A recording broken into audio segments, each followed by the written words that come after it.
I built this Lego repeating cap shooter a few weeks ago and I want to motorize it, so I put a stepper motor on there with a string, and that moves this internal thing back and forth just by winding a string up and down on here, and there's another string that goes around the bottom.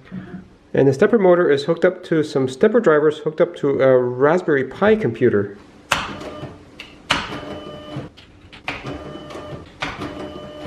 So this hook here pulls back the rubber band, and then on the way back it drops a little bit to release it. And the rubber band is this thing here.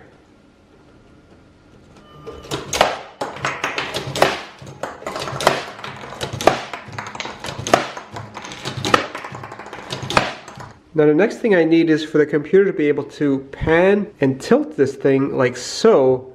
And because the motor is so much heavier than the rest of the Legos, the center of mass is right about here. So I should tilt it about that.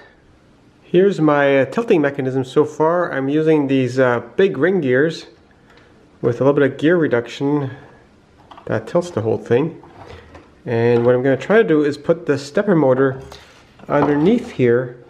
And this stepper motor, the hole spacing almost fits with the Legos, so I could just mount it to one of these frames, and it's almost like a Lego stepper motor. I've been modifying this a little bit, and now I can get the stepper motor down here, and I was able to narrow the base a little bit so everything will fit better on this ring for swiveling the whole thing. But one catch with this right now is I can only tilt down so far before part of this frame here hits the stepper motor. But I really need these fasteners in two directions of this part of the frame here. So I think I'm going to modify one of these parts to make a custom part.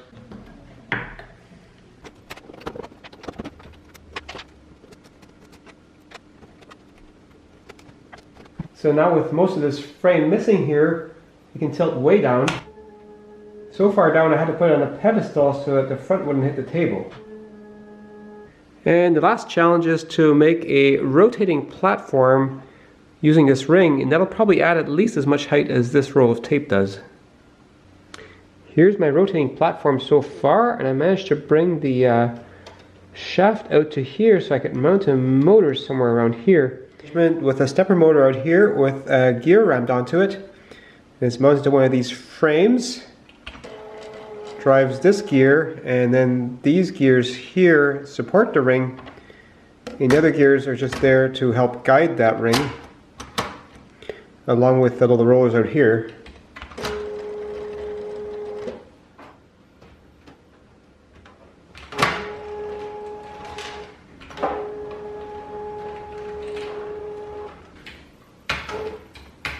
I need to be careful with the acceleration curves because this motor adds a lot of weight and this motor adds a bit of weight, and both of those move as it turns, and the whole thing is quite heavy for something mostly made out of Legos.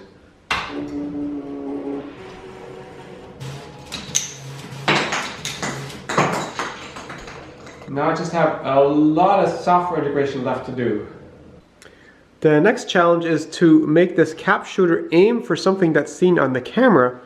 And I've got a wide-angle fisheye camera module hooked up to my Raspberry Pi computer, and I've got a preview viewfinder screen up on there, and it's analyzing these images. And I used to go for motion, but for now I'm just going to detect this red spot, and you can see now it's showing the horizontal position of that red spot as I move it.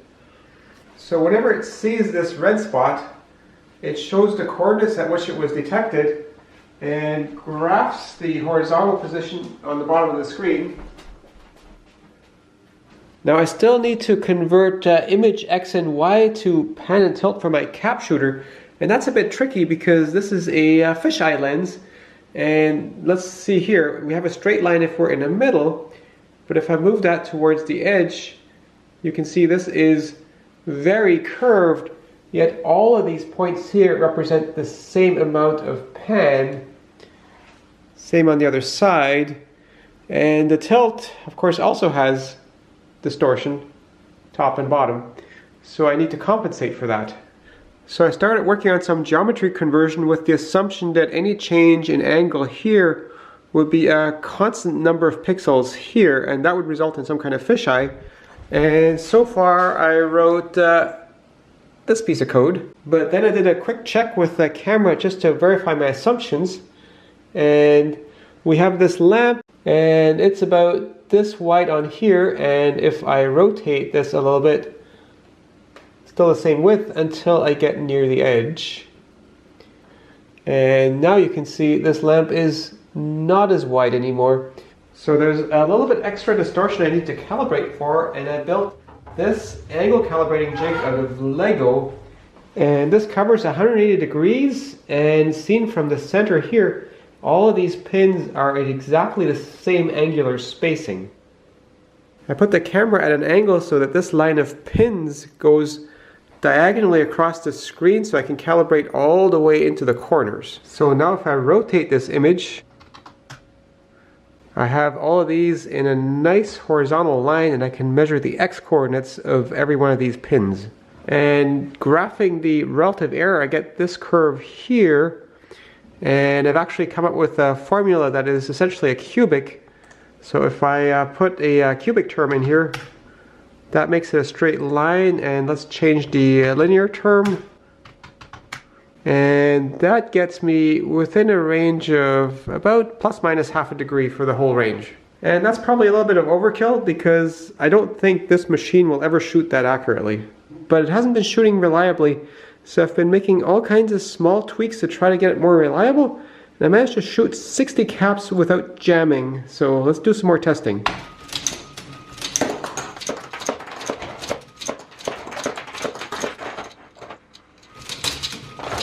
Oh no! Well, it recovered. Oh, jammed. Oops.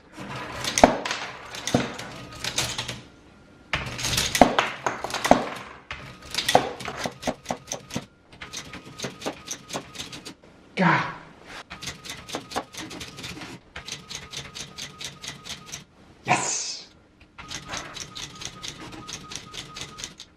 After that came a lot of software work tying all the bits together so that I could actually detect the red spot, aim for it, and shoot it.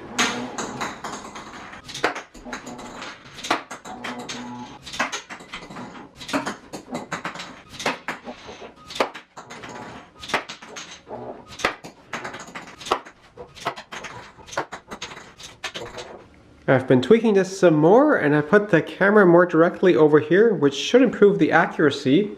And I now made it trigger on the color of this helmet.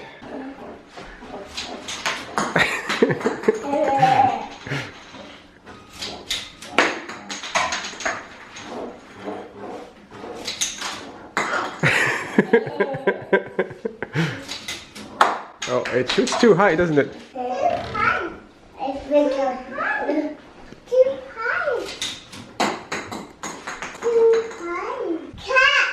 Careful, careful, don't walk in front of it.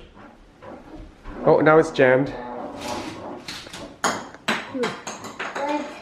I don't want to wear this anymore. Yeah, it shoots at the helmet, always. So, what's the point of all this nonsense? Well, I've been thinking about getting back into high tech, and the best way to make sure that I still like doing that, and I'm still good at it, is to play around with a little bit of high tech. Plus, it was a lot of fun to do, and I have all kinds of other ideas about nonsense I can get into with this machine. Whoops, missed.